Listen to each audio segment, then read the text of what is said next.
Secretary of State Rex Tillerson's visit to Russia now, just days after President Trump ordered strikes on a Syrian airfield. Russia is, of course, an ally of the dictator Bashar al-Assad and is supporting him in his country's civil war. Emily Goodin is here. She's managing editor, RealClearPolitics.com. Emily, welcome. Thanks. A lot of movement on this today. It sounds like the Wall Street Journal's reporting that the Russians tried to cover this up, at minimum, with a disinformation campaign. What does that tell us? Yeah, there's a lot of questions still to be answered here, Shep, and you saw Sean Spicer get a lot of them in his briefing at the White House today, and they were careful to say that there's a lot we still don't know, and we don't know what we'll know after this trip by Secretary Tillerson to Russia either, because it's obvious it's very hard to trust these people. Well, Sean Spicer laid down something of a red line of his own yesterday when he said if they use barrel bombs, that could bring on more action on the part of the United States.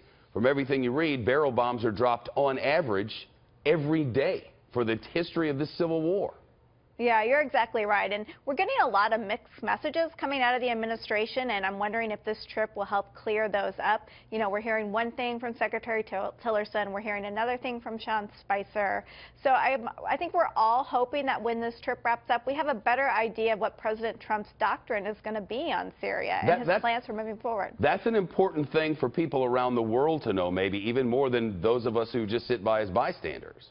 Yeah, you're exactly right. The world doesn't know what to expect of this president, and this is his first big foreign policy test. How is he going to handle Syria? How is he going to handle this relationship with Russia, especially as there are still questions as to what role they played in our election? So this is a really big test for the Trump administration to see how they handle this. What are we expecting from Secretary Tillerson today specifically? Well, I think the government's kind of tried to downplay the importance of this trip a little bit, maybe trying to lower the expectations, because I don't believe President Putin is now actually going to meet with Secretary Tillerson, and they're saying, oh, that's normal, that it would be a foreign minister. So I don't know how effective this trip is going to be and what kind of message he'll be able to convey to his counterpart in Moscow.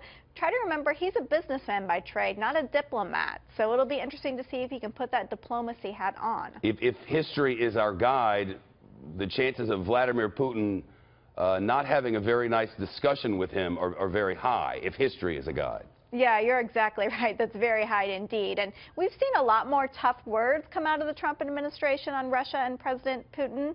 And I think that's an effort to try to distance themselves from, all the questions about Russia's role in our election and President Trump's ties with Russia on the business side. And Secretary Tillerson has business ties. So I think you're seeing them be a little tougher in that realm to try to distance themselves. But who knows how effective that will be on Vladimir Putin. Emily Goodin live with us from Washington. Emily, thanks.